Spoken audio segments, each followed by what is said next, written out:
Ngayong araw na ito ay pupunta kami sa Orchid Festival dito sa Ho Chi Minh City. Sa katunayan, ito ang ikatlong Orchid Festival na gaganapin sa kanilang bansa dito sa District 1, Ho Chi Minh.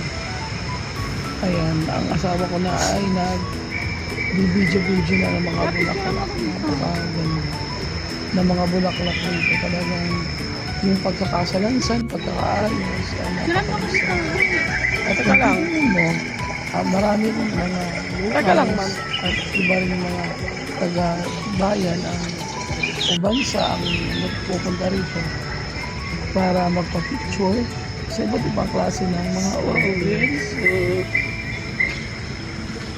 Tara, lakad muna tayo papunta ng itong bulaklak na kulay puti pero orchids, hindi pa alam kung yung tawag dito. Then, meron tayo dito makikita ng kotse na kulay puti na talagang pwedeng parang yung nasa compose ka. Ayan. Kasi ito, ang ganda nito isang ito parang benta market ba tawag rito. May mga bulaklak na iba't iba ang kulay. Pero lahat sila pero meron kahit pangkaraniwan yung orchids, pero meron rin iba na bulaklak nga hindi ko nga kilala. Mami, tinan ko ito oh. Oh, yan. Ayan, tinignan ni Mami.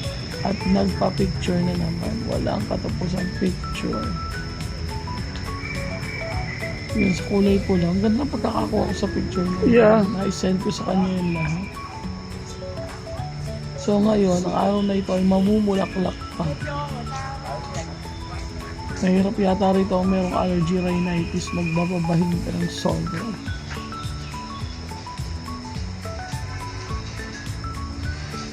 Pagkatapos, awa na rin yung mga photographer talaga. Wala nang gano'n nagpapapicture kasi may mga cellphone na magaganda.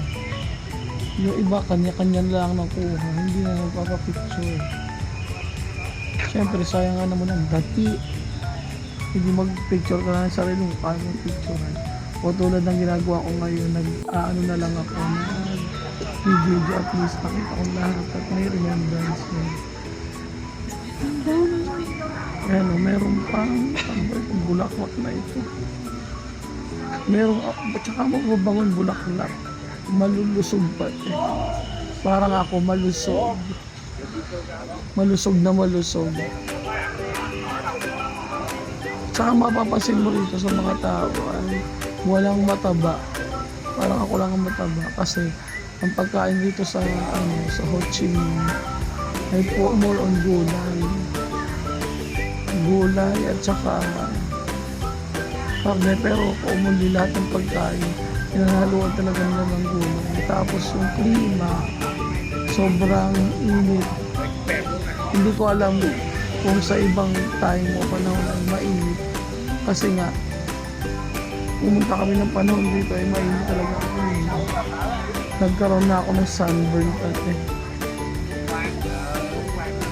Kaya sige, nakag-umi tayo punta sa mga bukay ng orchids. Siyempre, ang tatay mo ay taga-buha at taga-bit-bit ng mga gamit. Kaya naman ito. Parang may post tapos puro orchids pa. Maganda rin ang painting dito kung nakita mo naman. Umikot ko yun. Yan, yellow orchids. Kaya yung isang bata rin ay tuwang-tuwa. Science, ayan. Ayan tinan nyo orchids yan lahat, pataas. Ang ganda pati ng pagkaas arrange nila.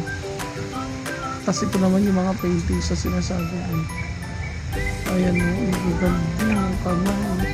Pero lahat sila ng paintings ay ito sa orchids. Siyempre, orchids festival na paano hindi magiging focus sa orchids. Tapos meron dito parang swimming ganito, pero para siya parang false na flowers na orchid. Pero yung nasa babae, parang hindi siya klase ng orchid. Pero yung nasa false orchids talaga. Grabe yung ganda. First time ko makakita ng ganito karaming bulaklak. Ayan ang bagets na naglalaro. Then, meron rin kung hindi ako gusto ng mga orchids. Kasi ito meron rin silang ganito.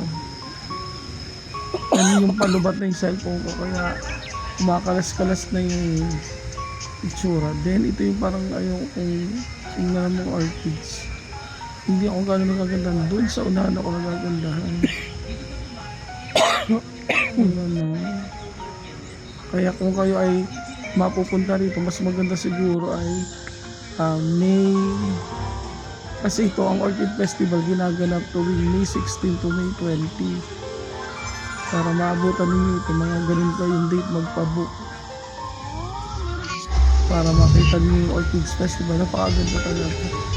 Ito yung pinakang place na isa sa nagustuhan ko ito sa Saigon, sa Lagchini. Yung ganda ng mga bulaklak. First time kumakita ng ganda. Saka syempre yung mga food rin dito, kaiba man sarap. Lalo na yung Vietnamese pizza, pinakang paborito ko yata. Tapos yung banh, napakasarap.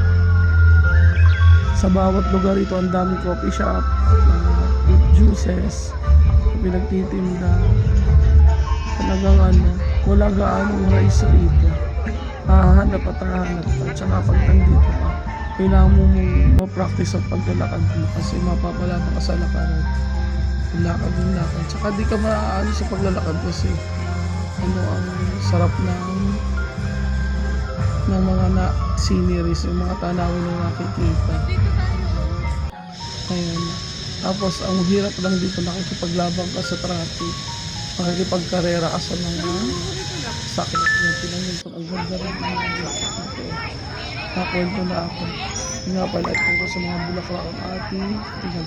At meron rin mga foods, iba't ibang klase ng foods. Ayan dito sa Orchid Festival. Yan lang ang araw namin today. Bye!